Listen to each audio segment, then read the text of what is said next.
Assalamualaikum warahmatullahi wabarakatuh. Perkenalkan, nama saya Fahmi Abdurrahman. Saya berasal dari SMKN 1 Barut. Di video kali ini saya akan menjelaskan 5 prinsip-prinsip desain grafis. 5 prinsip-prinsip desain grafis.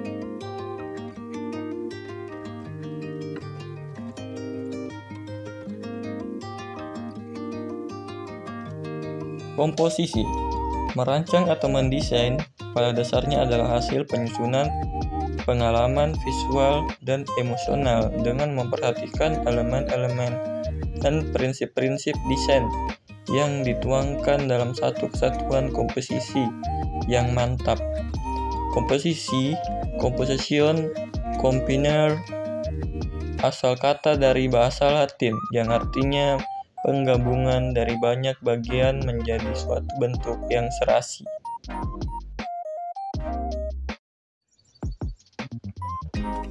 Definisi umum.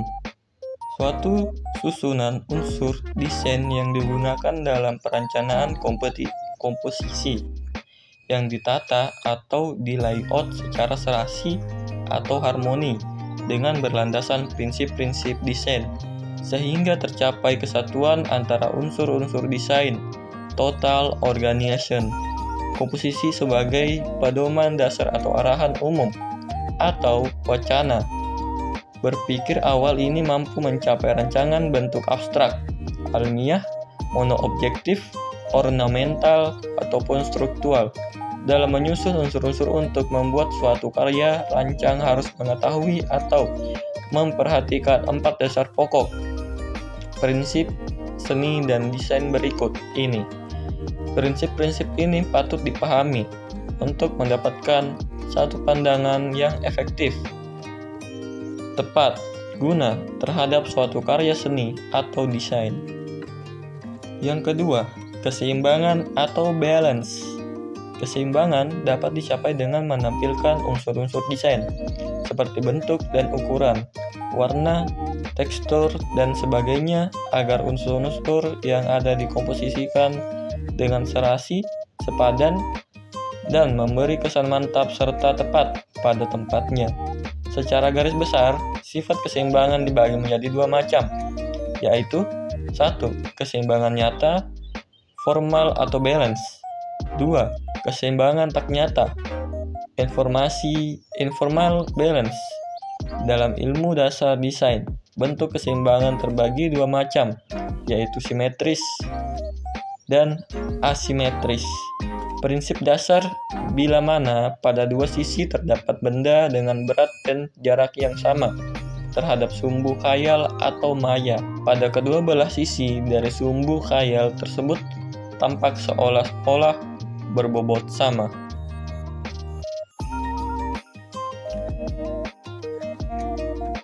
Ketiga, irama atau gerakan merupakan upaya memvisualisasikan unsur gerak pada media grafis yang statis. Penampilan gerak ini dilakukan untuk mendapatkan unsur dinamis dalam menambah nuansa penekanan yang informatif. Untuk itu, unsur gerak tidak selalu ditampilkan dalam visual yang ikonik, tapi juga permainan psikologi visual yang dapat mengarahkan mata pengamat secara psikologi.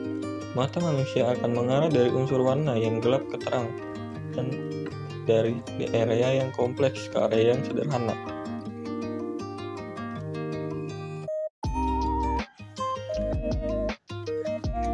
Keempat, perbandingan atau proporsi.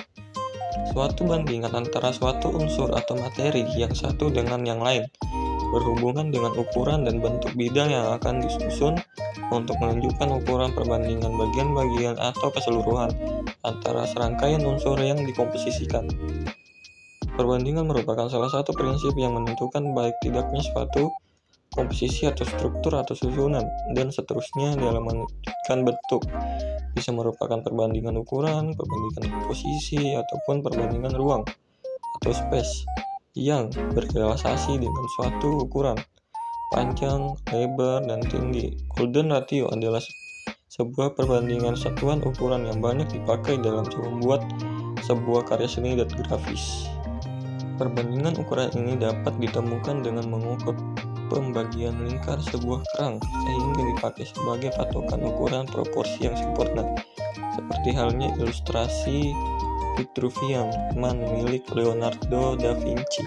Di dalamnya terdapat perbandingan golden ratio yang memperkuat asumsi kesempurnaan sebuah proporsi tubuh manusia.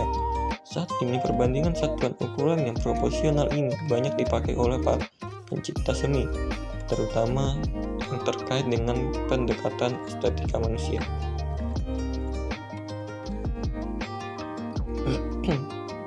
5. Kesatuan, unity atau total organization atau harmoni. Keserasian adalah prinsip bisa yang diartikan sebagai keteraturan di antara unsur-unsur desain lainnya. Penggabungan elemen-elemen atau unsur-unsur desain dengan memperhatikan keseimbangan, irama, perbandingan, dan semuanya dalam suatu komposisi yang utuh agar nikmat ini dipandang.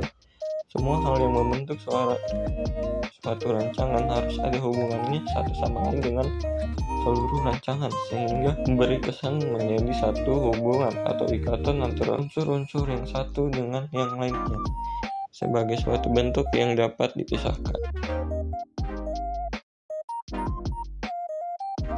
Begitulah tadi tentang penjelasan 5 prinsip-prinsip desain grafis. Mohon maaf jika ada kata yang kurang atau kurang jelas. Sekian, terima kasih.